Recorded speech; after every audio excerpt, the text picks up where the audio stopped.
주 안에서 항상 기뻐하라. 내가 다시 말하노니 기뻐하라. 너희 관용을 모든 사람에게 알게 하라.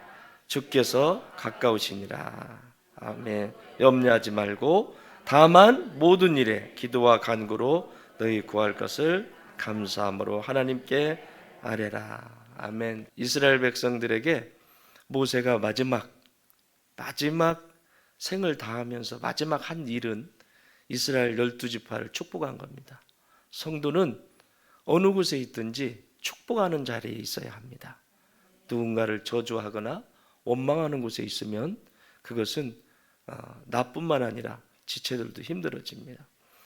마지막 우리에겐 축복하는, 언제나 축복하는 주의 백성들 되시기 바랍니다. 자, 우리가 지금 사도신경 오늘 마지막 시간입니다. 오늘로 사도신경 마지막 하고요. 22번째죠? 하고 다음 주부터는 대강절이 시작이 됩니다. 대강절은 아기 예수님이 이 땅에 인류를 구원하시기 위해 오신 성탄을 앞에 두고 네 주를, 4주를 대강절, 대림절 혹은 대강절 이렇게 지킵니다. 예수님이 이 땅에 오시기 전에 넉 주를 미리 준비하는 거예요. 그래서 다음 주부터는 대강절에 맞는 말씀을 함께 나누도록 그렇게 하겠습니다. 자, 오늘 마지막 사도신경의 맨 마지막 몸의 부활과 뭐를 믿습니다? 몸의 부활과 뭐를 믿습니다? 예. 이전의 번역에는 몸이 다시 사는 것과 영원히 사는 것을 믿사옵나이다. 몸이 다시 사는 것, 부활이죠. 그리고 영원히 사는 것. 자, 이거는 죽음 뒤에 일어난 일이에요? 죽기 전에 있는 일이에요? 몸이 다시 사는 것과 영원히 사는 것을 믿습니다. 그렇죠? 그러면 죽음이라는 걸 통과해야 돼요. 동서고금을 막론하고 이 지구상에 죽음 앞에 떨지 않는 사람이 없습니다. 죽음, 두려움이죠. 이 세상에서 저 세상으로 이어지는 그 강을 건너야 되는 거예요. 이것만큼 인생에게, 이 땅을 살아가는 모든 인생에게 두려움은 없습니다. 다른 거요, 견뎌낼 수 있었고 또 그것을 이기고 바로 설 수 있었지만 죽음의 문제는 인간이 해결할 수가 없습니다. 그래서 자신이 영원히 살 것처럼 파라오는 자신의 심장을 항아리에 넣고 자신의 몸은 다시 부활할 거니까, 다시 살아날 거니까 썩지 않도록 미라로 만들었습니다. 그리고 항아리에는 심장을 떼어서 넣어놓고 이 심장이 다시 살아날 것이라고 그들은 숭배를 했습니다. 인간은 누구나 다 죽음을 통과해야 합니다. 그리고 오늘 이 고백이 내 고백이 되는 겁니다. 인생이 왜 까부는 줄 아세요? 왜 잘난 척하고 왜 인생 살아가면서 불편한 인생 살고 왜 그런 줄 아세요? 하나밖에 없습니다. 영원히 살 것처럼 착각하기 때문에 그래요. 인간의 죄인인 머릿속에는 나는 저런 일이 일어나지 않겠지, 나에게는 저런 일이 일어나지 않겠지, 나에게는 죽음이라는 것이 마치 비껴나갈 것처럼 착각을 합니다.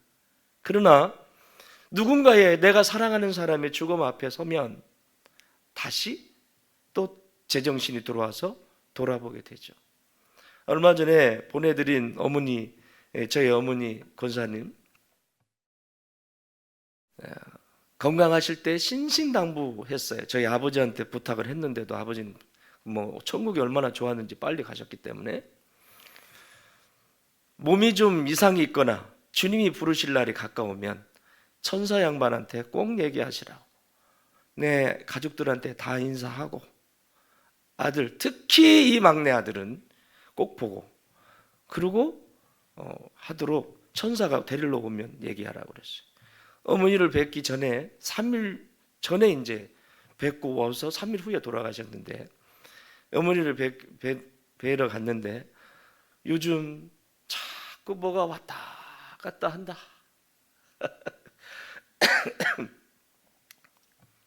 죽음 앞에 서면 눈이 열려요. 누구나 열려요. 이 죽음 앞에 서면 이런 우리가 보는 이런 눈이 아니에요. 2.0의 눈이 아니에요. 다른 세계가 보여요. 그래서 우리가 육신이 연약해지고 몸과 영이 분리가 될 때 되면 이제 다른 세계가 열려요. 그 세계로 들어갑니다. 인사를 드리고 축복 기도를 해드리고 그리고 3일 뒤에 어머니가 돌아가셨어요. 그런데 오늘 이 설교를 준비하면서 문득 이 생각이 더 깊게 떠올랐습니다. 제가 신학교 1학년에 입학을 했을 때 입학을 하고 시골에 이제 어머니한테 갔어요. 갔더니 이렇게 쳐다보시는 거 있죠. 저는 얘기도 안 하고 등록했어요. 어머니한테. 왜냐하면 소명을 분명하게 받아가지고 뭐 누구하고 상의할 필요가 없어 이거는. 그래서 신학교에 들어가게 됐다고. 그러더니 어머니가 무릎을 치면서 며칠 전에 제가 그 얘기를 하기 며칠 전에 이게 내가 잠을 자는 것도 아닌데 이게 성경에 나오는 환상인가 보다. 그리고 뭔데요 어머니? 그랬더니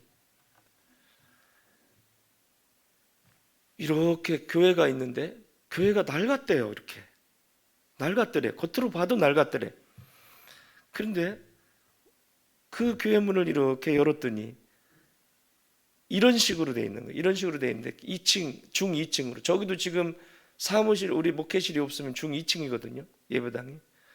이렇게 중 2층처럼 생긴 예배당인데 문을 열자마자 악취가 나고 문을 열자마자 거미줄이 쫙 쳐져 있는데 빛이 그 사이로 이렇게 뚫고 들어오는데 어머니 걱정이 아우 예배당이 이래서 어떡해 예배당이 이래서 어떡해 그러면서 본인이 어디서부터 손을 대야 될지 모르겠더래. 청소를 해야 되는데. 그래서 빗자루를 찾으러 나가가지고 빗자루랑 찾으러 가가지고 이거 다 청소해야 된다고 들어왔는데 없던 저기 강대상에 옛날에 강대상 나무로 이렇게 돼 있는 거 있잖아요. 그 약간 그 진한 그 갈색 그 있잖아요. 십자가가 그려져 있는 강대상이 있는데 그 위에서 누군가가 설교를 하고 있더래요. 뭐라고?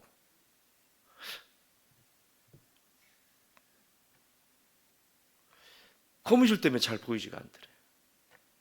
그런데 신기한 일이 막 설교를 하는데 거미줄이 하나씩 끊어지고 하나씩 어머니 쪽으로 이쪽은 있는데 양쪽은 있는데 어머니 쪽으로 끊어지더니 설교자가 보이더래요. 근데 그게 너였다. 그러면서 우시더라고요. 얼마나 이 목회가 힘들라고. 얼마나 이 목회가 힘들라고.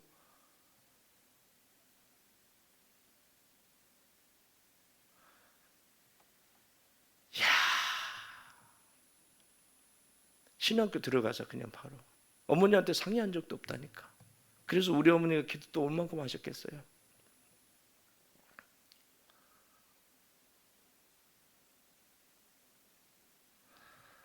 사랑하는 여러분, 우리가 천국에 들어가려면 내 안에 진리의 말씀이 살아있어야 합니다.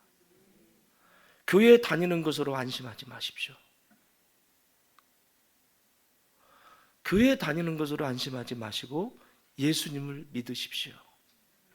나의 죄 때문에 인생의 죄는 도둑질한 죄가 아니라 하나님 없이 살아왔던 내 삶을 회개하지 않으면 진리의 말씀은 단 한마디도 내 것이 될 수 없습니다.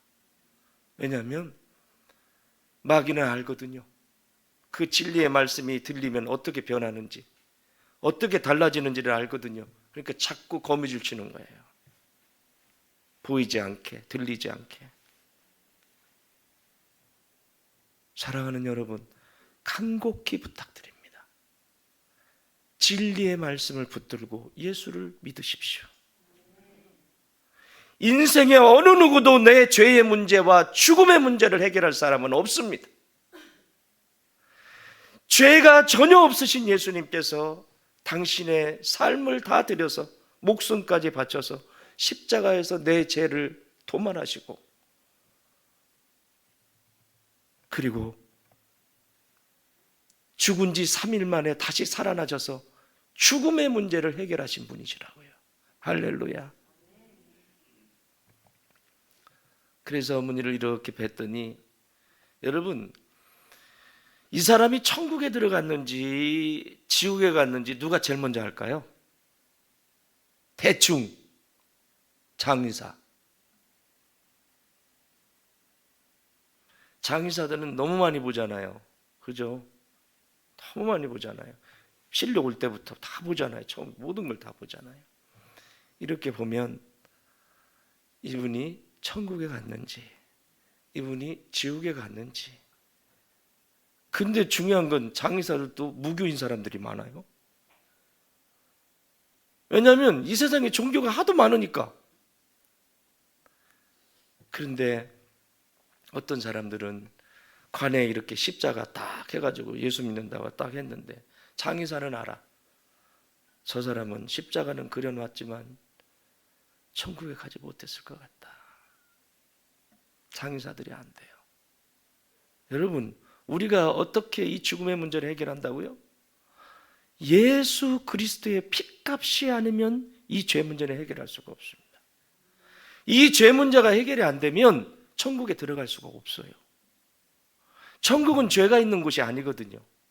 하나님의 말씀을 거역하고 하나님과 상관없이 살고, 그걸 회개할 때 하나님은 다시 언제든지 10번이든 10,000번이든 100,000번이든 회개할 때마다 하나님은 받아주세요. 믿으십니까? 그런데 끝까지 여러분 수없이 십자가 그립니다.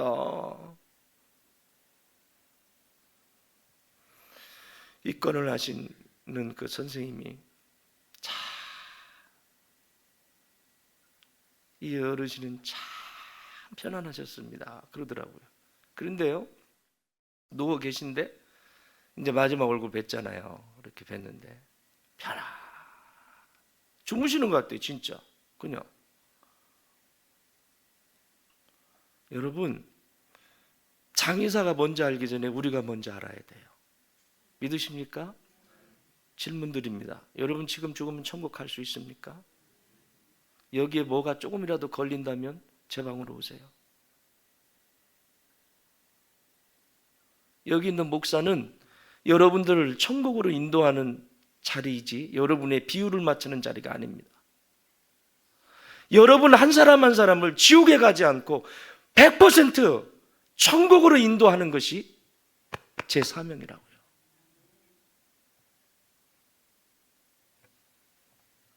비록 인격적으로 부족할 수도 있고 연약할 수 있지만 저의 사명은 여러분들을 천국으로, 어떻게 천국으로 들어갈 수 있는지, 그리고 이 땅에서도 어떻게 천국을 살 수 있는지 그 길을 안내하는 것이 목사의 몫입니다.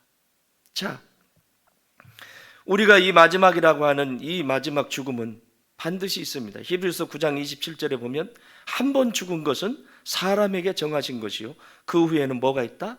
심판이 있으리라. 반드시 평가가 있어요. 우리가 중학교에서 고등학교 올라갈 때, 고등학교에서 대학으로 들어갈 때 평가를 하잖아요. 이거는, 이 심판은 마지막에 예수님의 아는 믿음의 사람들, 교회 다니는 게 아니에요. 예수님을 믿어야 돼요. 아멘. 예수님만이 내 죄 문제를 해결하셨다. 예수님만이 내 죽음의 문제를 해결하셨다. 여러분, 이것을 분명히 알면 인생 대충대충 살 수가 없어요. 분추가 아까워요. 분추가 아까워요.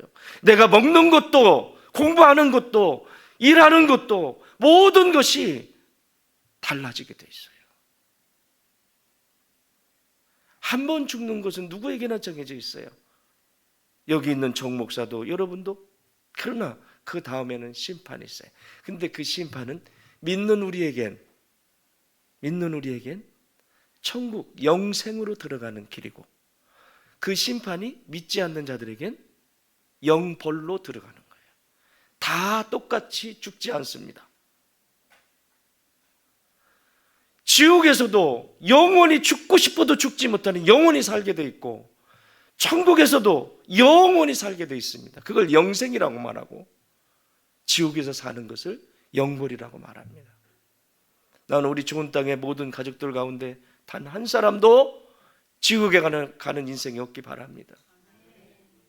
이거는 영원이에요. 100년이 아니고. 100년은 살다가 죽으면 되는데 영원히 산다고 생각해 보세요. 영원히. 이 고백을, 이 신앙 고백을 하는 사람들이 모여 있는 것이 교회라고요. 몸이 다시 사는 것과, 자, 죽었어요. 제가 죽었어요. 흔적도 없이 흙으로 사라졌어요. 마지막 예수님이 이 땅에 오시는 날, 이제 모든 우주의 종말을 이루시고 새 하늘과 새 땅을 만드실 때, 그때 오실 때 부활을 크게 두 가지,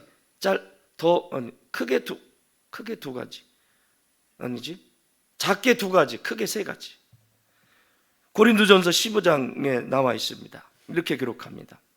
15장 19절. 만일 그리스도 안에서, 15장 19절 읽어보세요. 시작. 만일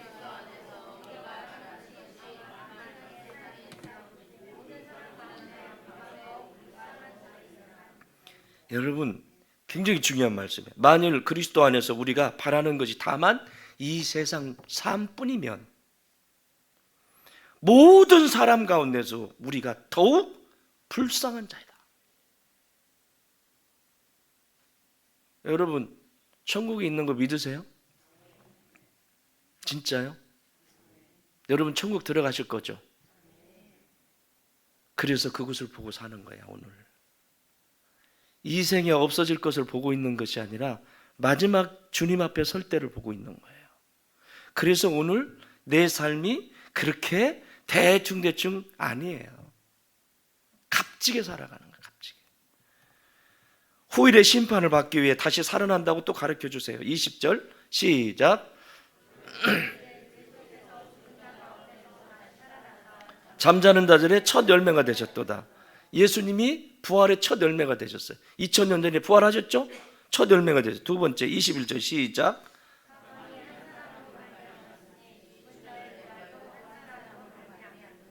한 사람 아담으로 죽었어요. 다 죄가 들어왔어요. 근데 한 사람 예수 그리스도를 통해서 그 죄를 완전히 잘라내 버렸다고요.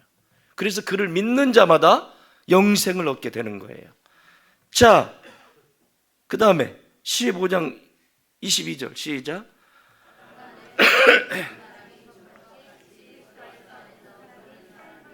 아멘. 23절 시작.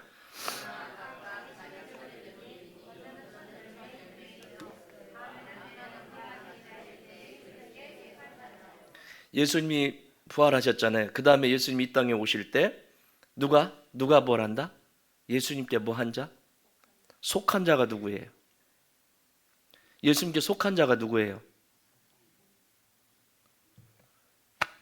나라고 때리라고요. 나. 그렇게 막연하게 하지 말고, 성도 이렇게 하지 말고, 그게 나입니다. 아멘. 그리스도에 속한 자가 누구입니까?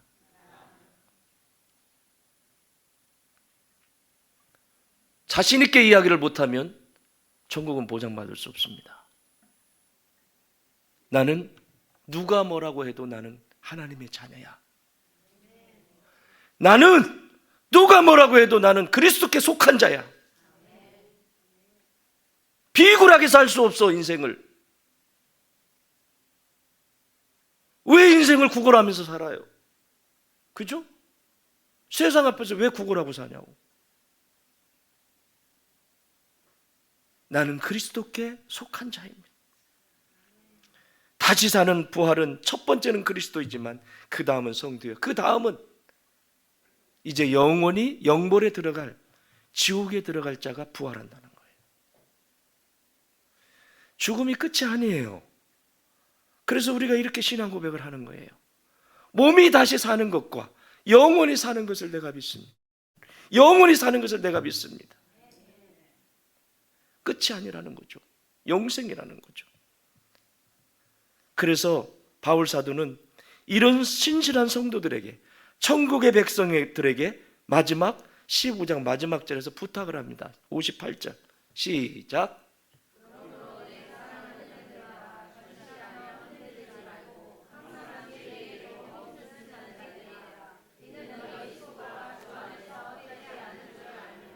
아멘. 만약에 그리스도의 부활이 없다면 교회 다니는 성도들만큼 불쌍한 존재는 없다. 그런데 그 그리스도에 속한 자들은 견실하며 흔들리지 말고 항상, 가끔씩 항상 주의 일에 더욱 힘쓰는 자들이 되라. 이는 너희 수고가 주 안에서 헛되지 않은 줄 알미라. 하나님이 기억하신다는 거예요. 성도의 삶이 다 똑같지 않습니다. 하나님이 기억하는 사람. 어떤 사람 기억하겠어요? 여러분들을 위해서 누군가 유익하게 했어요. 막 내가 거의 우리 회사가 망할 지경에 이르렀는데 누군가가 도와가지고 회사가 섰어요. 그럼 누구 기억해요? 그 사람 기억하겠죠. 그렇다면 구원받은 성도가 이 땅을 살아가면서 다시 오실 예수님을 기다리며 어떻게 살아가야 할까? 빌립보서 3장 20절입니다. 시작. 그러나 우리의 시민권은 하늘에 있는지라 거기로부터 구원하는 자 곧 주 예수 그리스도를 기다리는. 아멘. 견실하고 흔들리지 않는 믿음으로 다시 오실 예수님을 기다리는 성도는 가장 첫 번째 기억해야 될 것이, 따라합시다, 돌아갈 본향을 소망하라. 우리가 여행을 하잖아요. 여행을 하면 처음에는 막 안 가본 데니까, 새로운 곳이니까 그곳에 사람도 보고 싶고 음식도 풍경도 막 기대하는 마음으로 가죠, 여행을.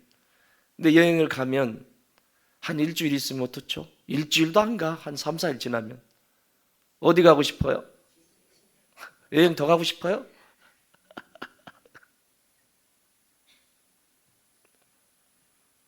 아무리 좋아도 내 집만큼 좋은 데가 없어요. 인정하시죠? 성도는 이 세상이 아무리 좋아도 천국만큼 좋으면 안 됩니다. 그런데 이 악한 세대는 이 세상이 그렇게 좋은가 봐. 저기 좋은 떵교회 다니는 분들은 이 세상이 그렇게 좋은가 봐. 그런데 좋은 떵교회 성도들은 천국을 좋아하시더라고요. 아멘 소리 이렇게 시원찮아가지고. 우리가 가야 될 집은 천국이에요. 하나님 계신 그 천국이에요. 이게 아니야. 이건 그래서 믿음의 선진들은 이 세상의 삶을 나그네라고 표현을 했습니다. 나그네. 시편 39편 12절. 여호와여 나의 기도를 들으시며 나의 부르짖음에 귀를 기울이소서. 내가 눈물 흘릴 때에 잠잠하지 마옵소서. 나는 주와 함께 있는 나그네이며 나의 모든 조상들처럼 떠도나이다. 아멘. 나그네라잖아요. 나그네. 그런데 나그네는 나그네인데 어떤 나그네? 주와 함께 있는 나그네. 이게 중요해요. 믿음의 선진들은 이 세상을 살아가는 삶의 자리를 나그네라고 표현했어요. 잠시 있다 간다는 거죠. 나그네 여행하다가 돌아가야 된다는 거죠. 그런데 그 여행길에 나 홀로 두지 않으신다는 거예요. 믿으십니까? 온 세상 날 버려도 주 예수 안 버려 그까지 나를 사랑하시니. 믿으십니까? 온 세상이 나를 외면해도, 온 세상이 나를 버린다 해도 나의 주님은 나를 결코 버리지 않으시네.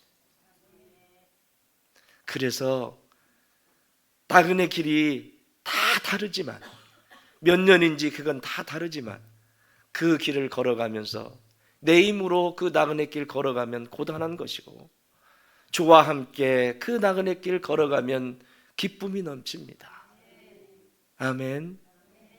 그거예요, 그거.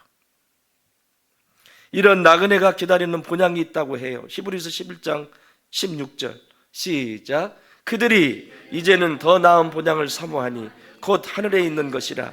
이러므로 하나님이 그들의 하나님이라 일컬음을 받으심을 부끄러워하지 아니하시고 그들을 위하여 한 성을 예비하셨다. 이제는 더 나은 본향. 우리가 여기서 뭐가 영원한 게 있어요? 여기 영원한 게 있어요? 영원한 거 있어요? 그래서 명사를 쓸 때도 영원한 것과 비슷한 걸 추상명사라고 해요. 추상명사의 대표적인 게 뭐죠? 사랑. 사랑에 대해서 다 각자 해석이 달라. 일반적인 명사는 딱 정해져 있잖아요. 이렇게 딱. 이런 추상명사는 다 달라. 사랑은 눈물에? 아이고 잘도 알아요. 사랑이 뭐냐고 물으시면 그렇죠. 다 달라요. 해석하는 방식이. 추상명사예요. 추상명사. 하나님의 나라의 영원한 것들은 이 세상에 담을 수가 없어요. 이 세상이 하나님의 세계를 담을 수가 없다고. 하나님의 세계는 이 세상을 품고도 남지만 이 세상의 것은 하나님의 것을 품을 수가 없어요. 그럼 우리는 답이 나왔잖아요. 내가 이 세상을 품으려면 누구를 닮아야 될까요? 내가 내 남편, 아내를 품으려면 누구를 닮아야 될까요? 답이 나오잖아요. 여전히 하늘에는 관심이 없는데 내가 어떻게 해보겠다고 백날 하면 할수록 늪에 빠지는 거죠. 담을 수 있는 그릇이 안 되는데 무엇을 담아요? 안 되지요.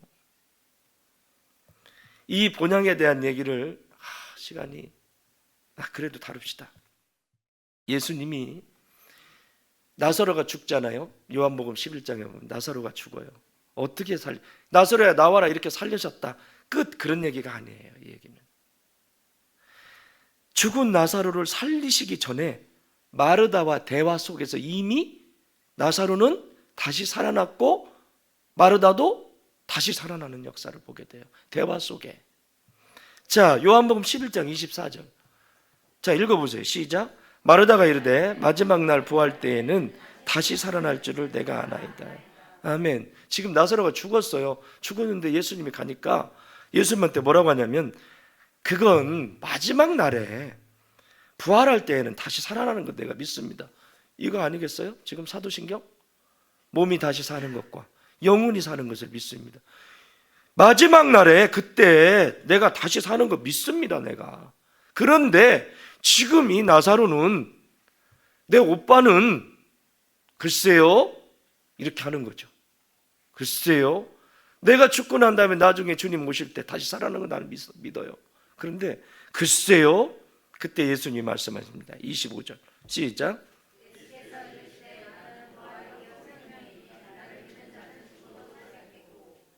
나를 믿는 자는 뭐라고요?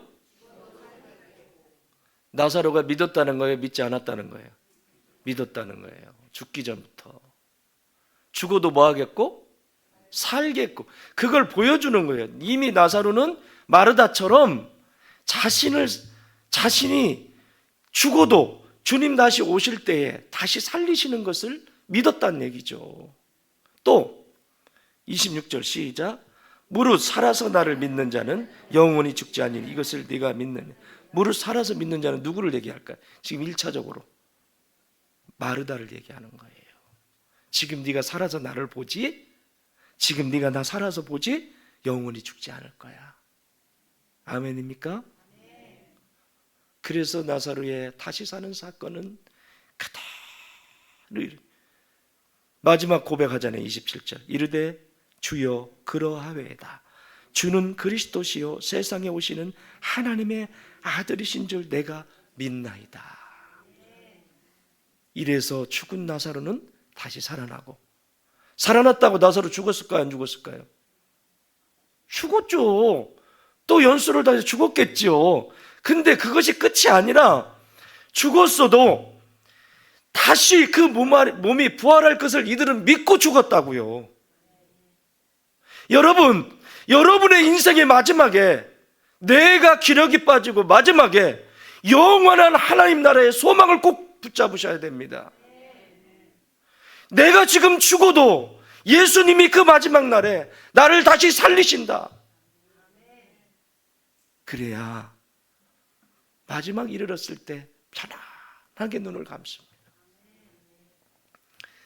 돌아갈 본향을 늘 사모하는 거예요. 여러분, 이 땅을 살아가면서 다른 데 관심 갖지 말고 내가 돌아갈 될 본향을 생각하세요. 그 본향의 습관을 배우세요. 그 본향의 가풍을 좀 배우세요. 그 성경에 다 있잖아. 가풍을 배우라고. 이 세상에 자기 멋대로 자기가 원하는 대로 살다가 거기 천국에 갔는데 어색해서 있을 수 있을까? 어색해가지고 어떻게 해서 갔다고 해. 어떻게 해서 갔어. 가긴 갔어. 갔는데 이 세상의 방식이 꽉 쩔어 있어가지고 뭐 하면 툭 하면 거기 적응이 되겠어요?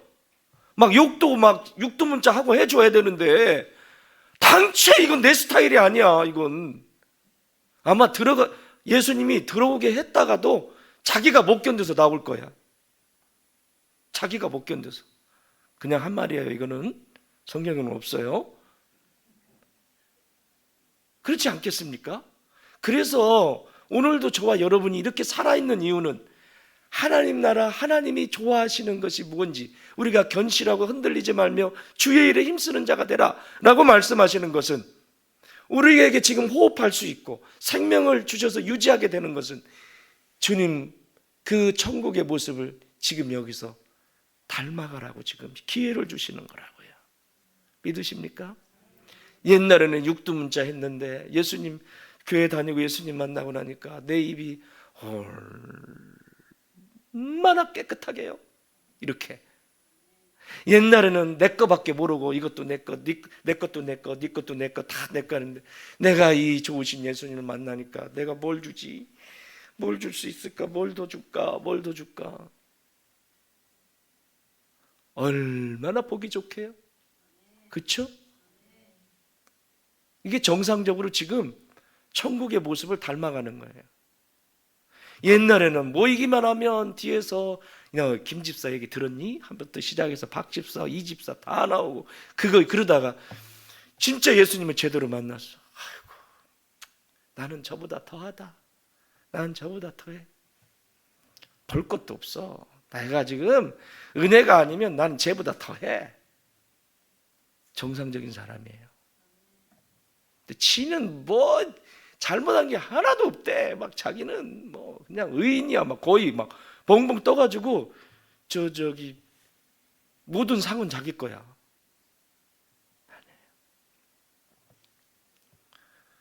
그래서 예수님은 들어갈 본향을 소망하라고 하시면서 요한복음 14장으로 넘어오면서 2절 3절에서 내 아버지 집에 거할 곳이 많도다. 그렇지 않으면 너희에게 일렀으리라. 내가 너희를 위하여 거처를 예비하러 가노니. 읽어요 같이. 시작. 가서 너희를 위하여 거처를 예비하면 내가 다시 와서 너희를 내게로 영접하여 나 있는 곳에 너희도 있게 하리라. 아니, 화면에 뜨면 읽으세요. 내 얼굴 봐서 뭐 할 건데 여기 할 때 읽으세요 같이. 아버지 집은 집이 좁다. 무지 많이 있다. 누구든지 들어올 수 있도록 다 준비해 놓으셨어요. 내 집 없을까 봐 어떤 사람은 아이고 저까지 가서 저까지 가서 하나님 힘들게 하면 되겠어요. 아이고 저라도 안 가는 게 낫죠. 어이구 그지 나 진짜 어떡할래요. 이거 무슨 겸손이에요. 지금 죽느냐 사느냐인데, 지옥이냐 천국인데 어떻게 해서든지 가야 될 거 아니에요. 그런데 중요한 건 아버지의 집은 너무나 많이 있다는 거예요. 누구든지 들어올 수 있도록 다 열어놓으셨다는 거예요. 할렐루야. 그러므로 여러분, 날마다 여러분이 공부를 하는 것도, 밥을 먹는 것도, 사업을 하는 것도, 무슨 일을 하든지 하나님 나라, 하나님이라면 이때 어떻게 하셨을까? 어떤 마음을 가지고 계실까? 물어보세요. 그게 다 기도 아닙니까? 그리고 그렇게 하면 되잖아요. 왜 아닌 것만 골라서 가요? 그건 아니잖아. 두 번째는요, 다시 오실 예수님을 기다리면서 견실해야 되는 이유는요, 빌립보서 3장 14절 읽어봅시다. 시작.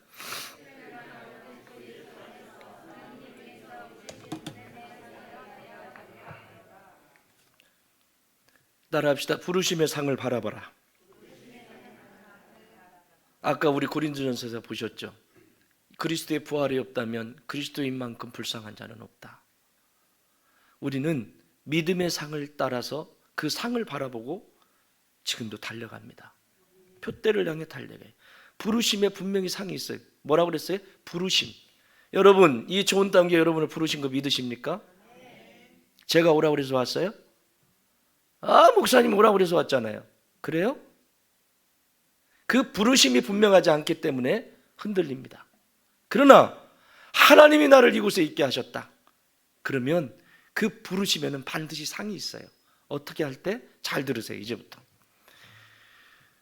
예수님이 설교를 거의 안 하세요.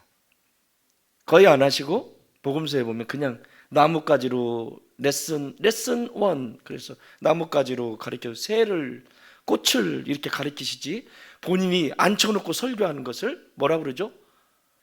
제자들을 앉혀놓고 설교한 걸 뭐라고 그래요? 산상수훈, 보훈 이렇게 얘기하죠. 산상보훈, 산상수훈. 이게 마태복음 5장, 6장, 7장 석 장에 걸쳐서 예수님의 설교가, 너희가 어떻게 하면 이 땅에서 천국의 모습을 닮을 수 있는지에 대해서 이 세 장이 다루고 있어요. 집에 가셔서 5장, 6장, 7장은 꼭 읽어보세요. 내가 천국을 살려면 이렇게 살아야 되는구나. 바로 답이 있어요. 응? 그 중에서 상과 관련이 있는 것이 5가지가 나옵니다. 상에 대한 얘기를 그 산상수훈에서 5가지 이야기하는데, 그 첫 번째가 마태복음 5장 11절 12절에 나와 있습니다. 시작.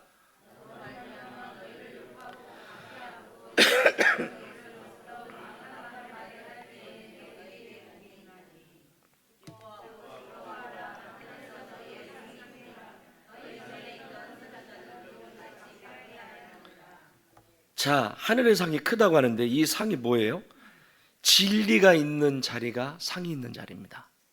진리를 위해서 죽는 자리가 상이 있는 자리라는 거예요. 반대로 얘기하면, 너희가 나로 말미암아, 이 진리로 말미암아 너희를 욕하고 박해하고 거짓으로 너희를 거슬려서 악한 말을 하고 조롱하고, 또 그와 같이 그 진리가 진리되지 못하도록 막는 그 자리에서 그 진리를 붙들고 땀을 흘리며 실천하는 너희에게 상이 있다. 그래서 이 시대는요, 이 시대만큼 말씀이 많은 시대가 어디 있어요? 텔레비전 들어도 기독교 채널이 있고, 방송, 유튜브, 수도 없이 많이 있죠. 근데 왜 성도들은 점점 가면 갈수록 자기밖에 모르고 이기주의자가 돼버릴까요? 간단해요. 이유는 한 말씀이라도 내가 들었으면 그 말씀을, 그 진리를 씨름하면서 삶으로 옮겨놔야죠. 그 삶에 옮겨놓으면서 아픔도 있고, 내 것을 어떤 때는 포기해야 되고, 어떤 때는 눈물 나는 골짜기가 있을 수 있고, 그런데 그것을 내가 삶으로 옮겨놓으려고 할 때 누가 도와주신다? 성령께서 도와주신다고요. 성령께서. 예수님이 인간이 겪는 모든 고난을, 그 시험을 당할 때 누가 도우셨어요? 똑같은 인간으로서 성령께서 도와주세요. 내가 하려고 할 때, 내가 그것을 실천의 삶에 옮기려고 할 때 내 힘으로 하는 것이 아니라 성령께서 도와주신다고요. 근데 아이고 좋은 소리다, 아이고 머리로 이해되고 은혜 받았대요. 왜 삶이 안 변할까요? 진리를 위해서, 진리가 있는 그 자리에서 애통하는 마음이 없기 때문에 그래요. 그걸 예수님은 지금 상이 없다 이렇게 얘기하시잖아요. 진리를 위해서 싸워봤니? 말씀 때문에 너 씨름하면서 밤잠을 못 자고 해봤니? 그게 네 상이야. 두 번째, 5장 46절 시작.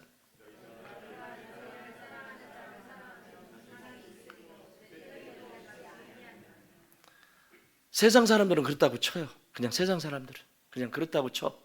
일단은 교회 안으로 돌아옵시다. 나한테 잘하는 사람한테 잘하는 건 누구는 못해요. 그런데 나한테 싫은 소리 하고, 응? 나한테 원수가 있는 자리, 그 원수가 있는 자리, 그 원수를 사랑할 때 상이 있다는 거예요. 그 정도로 원수는 아니죠? 그죠? 이를 득득할 정도의 원수들은 아니잖아. 왜 원수 맺고 살아요? 인생을 살면서. 다 후회할 일입니다. 주님 부르실 때까지 해결하셔야 돼요. 이 땅의 문제는 이 땅에서 해결해야 천국 가요. 이 땅의 문제를 해결하지 못하면 대기, 계속 대기해야 돼. 그러면 대기라고 하는 것은 하나님은 천국으로 들여보내려고 이미 선택하셨는데, 대기라고 하는 것은 얘가 이 땅에서 원수 맺고 늘 그렇게 막 하늘의 방식이 아닌 그 삶의 방식을 해결을 안 했어 아직까지. 그럼 기다리는 거예요. 어떻게 기다리겠어요? 계속 힘든 거예요. 그 기다리는 게. 그냥 가볍게 들어갈 수 있을 텐데. 원수가 있는 자리가 상 받을 수 있는 자리입니다. 세 번째, 6장 1절 2절 시작.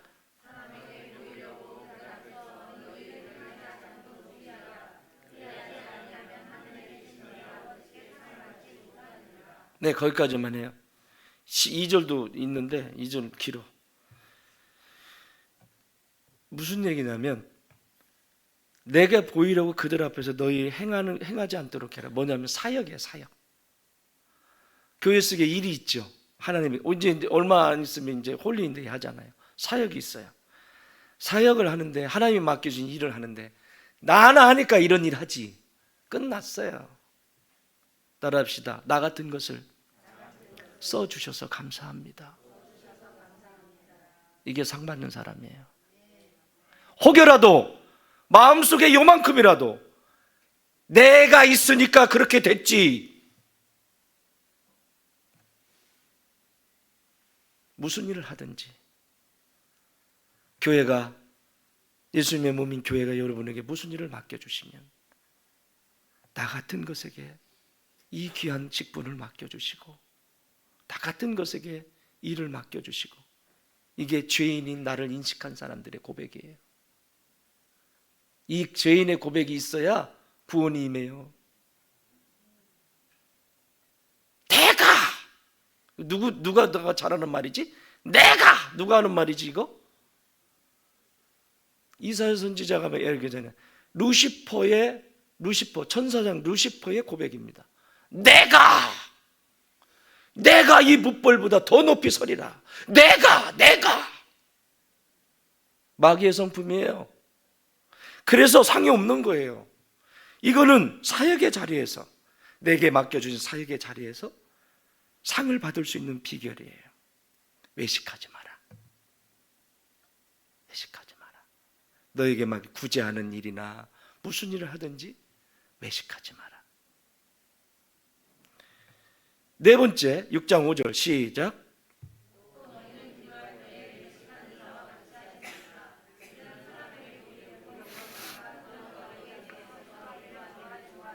아멘. 네, 기도할 때 상이 있습니다. 이 기도는 나를 위한 기도가 아니고 타자를 위한 기도입니다. 누군가를 위해서 기도할 때 상급이 있어요. 자기가 이때 당시는 기도하면서 옷을 치렁치렁 하면서 나 기도하러 간다. 기도하러 간다. 그걸 예수님 지금 말씀하시는 거예요. 만인한테 기도하러 다닌다고. 그런데 골방에서 누군가를 위해서, 교회의 지체들 누군가를 위해서 눈물로 기도하고, 주의 종을 위해서 기도하고, 교회를 위해서 기도하고, 세상에 지금도 죽어가는 저 영혼들, 어린 영혼들을 위해서 기도하고, 그게 하나님이 부르실 때 그 부르심에 적합한 상을 주신다는 거예요. 나만을 위해서 기도하는 것은, 누군가를 위해서, 여러분, 누군가를 위해서 기도한다는 것은 그를 사랑한다는 거예요. 이 세상의 최고의 사랑은 뭐냐면, 저에게 물은다면 그 영혼을, 그 사람을 위해서 진짜 눈물로 기도하는 사람, 사랑하기 때문에 눈물로 기도하는 거예요. 질문 드릴게요. 저를 위해서 눈물을 흘리면서 기도하셨죠? 여러분 눈에 여기 있는 정 목사를 위해서 눈물 흘렸다면 상급이죠. 이 교회를 위해서 눈물로 기도하셨죠? 상급이죠. 그러나 의뢰하라고 하니까, 아니 하라고 한 것도 하면 다행이야, 그건 상급이 될 수 없어요. 똑같이 인생을 살면서 그래요. 마지막 5번째 16절 시작. 금식할 때에 너희는 슬픈 기색을 보이지 말라. 그들은 금식하는 것을 사람에게 보이려고 얼굴을 흉하게 하느니라. 내가 진실로 너에게 이르노니 그들은 자기 상을 이미 받았느니라. 금식할 때 이렇게 하는 사람은 이미 받았. 금식이 왜 중요할까요? 금식은 내 안에 예수님이 안 계실 것 같을 때 하는 것이 금식이에요. 땅 팔게 해달라고 하는 게 금식이 아니에요. 집 나가게 해달라고 하는 게 금식이 아니에요. 성경 우리에게 그렇게 가르쳐 주지 않아요. 사단에게 눌려있는, 그렇죠? 마귀에게 눌려있는 자들을 위해서, 또 내 삶 속에 그리스도 안에, 하나님 안에 있는 풍요로움을 누리지 못하고 내가 눌린 가운데 있을 때, 그때 하는 게 금식이라고요. 내가 눌려있는지, 영적으로 깨어있지 않으면 내가 지금 눌려있는지 어떻게 사는지 인식도 안 되지만, 어쨌든 내 안에 예수님밖에 없는데, 그래서 그 다음이 뭐냐면요, 따라합시다. 주를 아는 기쁨으로 살아라. 빌립보서 4장 4절 시작. 빌립보서 4장 4절 시작. 주 안에서 항상 기뻐하라. 내가 다시 말하노니 기뻐하라. 그래서 오늘 이 말을 하는 거예요. 이 기쁨은 세상에서 말하는 그런 기쁨이 아니에요. 어떤 좋은 일과 소식이 없는 것 같은데 항상 기뻐할 수 있어요? 여러분 어때요? 항상 기뻐할 수 있어요? 이건 지금 바울 사도가 감옥에서 쓴 편지예요. 감옥에 갇혀서 내가 언제 죽을지 모르는 상황 속에 쓴 거라고. 그런데 기뻐하래잖아요. 도대체 이 기쁨은 뭐냐고. 바울 사도가 말하는, 외치는 항상 기뻐하라고 하는 것, 이것이 하나님의 뜻이라고 하는데, 이 항상 기뻐하라는 게 뭘까 도대체? 감옥에 있는데 뭘 기뻐할 게 있어?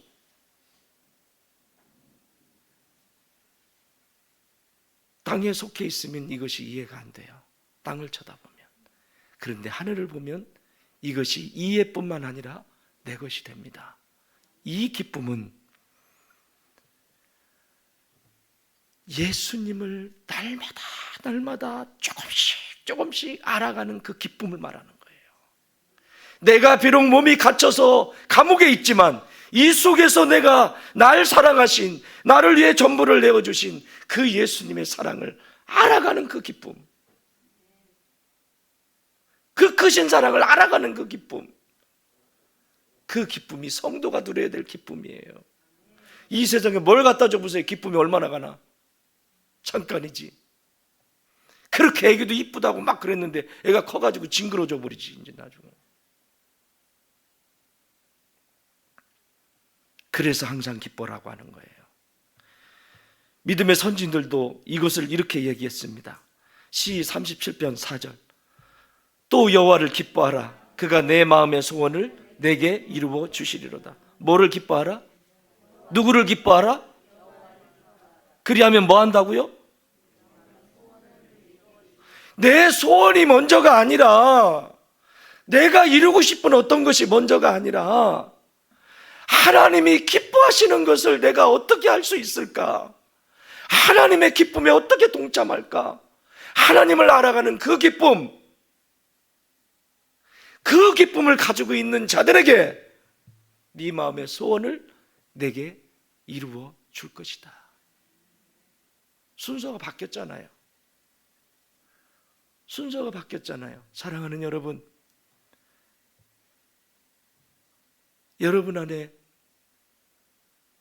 하나님을 알아가는, 그 예수님을 알아가는 기쁨이 충만하기 바랍니다.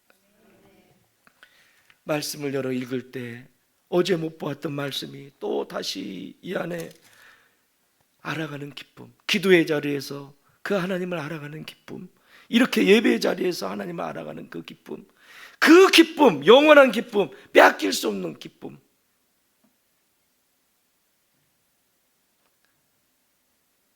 뭐라고 그러더라? 그 효과를 뭐라고 하는데, 꽁 있죠, 꽁.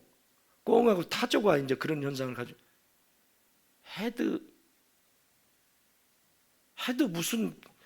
무슨 요법이라 하던데, 요법이 아니고 뭐라 하던데, 달리잖아요. 뒤에서 적이 쫓아오잖아요. 쫓아오면 막 달리다가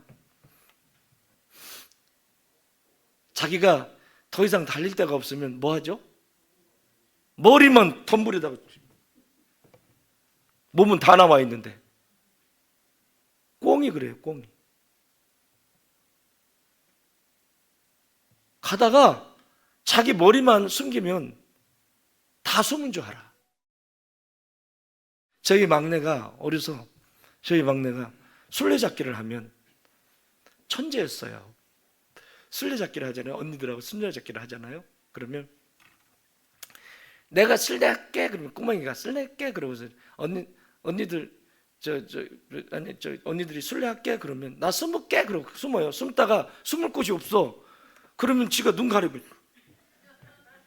그래서 내가 이름 별명을 붙여서 너 꽁이냐? 눈만 가리면 다 가려진 것 같은. 사랑하는 여러분, 눈도 가려야 되지만 몸도 그리스도의 사랑 안에 감추셔야 돼요. 그렇게 감추지 않으면 우리는 그 마지막 날에 부활할 때 천국의 백성인지 이게 지옥의 백성인지 구분 없이 살아갑니다. 나는 우리 좋은 땅의 모든 가족들이 예수님이 이 땅에 다시 오실 때 전부 천국으로 입성하시는 축복의 주인공들이 되시기를 주의 이름으로 축원합니다. 하나님 감사합니다. 오늘 주신 말씀 마음에 새깁니다. 내가 돌아가야 될 본향 천국 소망하게 하여 주시고 부르신 곳에서 모두가 하늘의 상급을 기대하게 하여 주시옵소서. 뿐만 아니라 나의 기쁨의 진정한 이유는 주를 더 깊이 알아가는 그 기쁨으로 충만케 하여 주시옵소서. 이제는 우리 주님 예수 그리스도의 은혜와 우리 하나님 아버지의 그 크신 사랑하심과 성령님의 역사하시고 교통하시고 함께 하심이 내가 죽어 마지막 부활하는 그날에도, 아니 내가 살아있어 주님이 오시는 그날에도 저 천국의 영생으로 들어가는 귀한 복을 누리기를 원합니다. 기도하는 주의 자녀들 머리 위에 이제로부터 영원토록 함께 계실지어다. 아멘.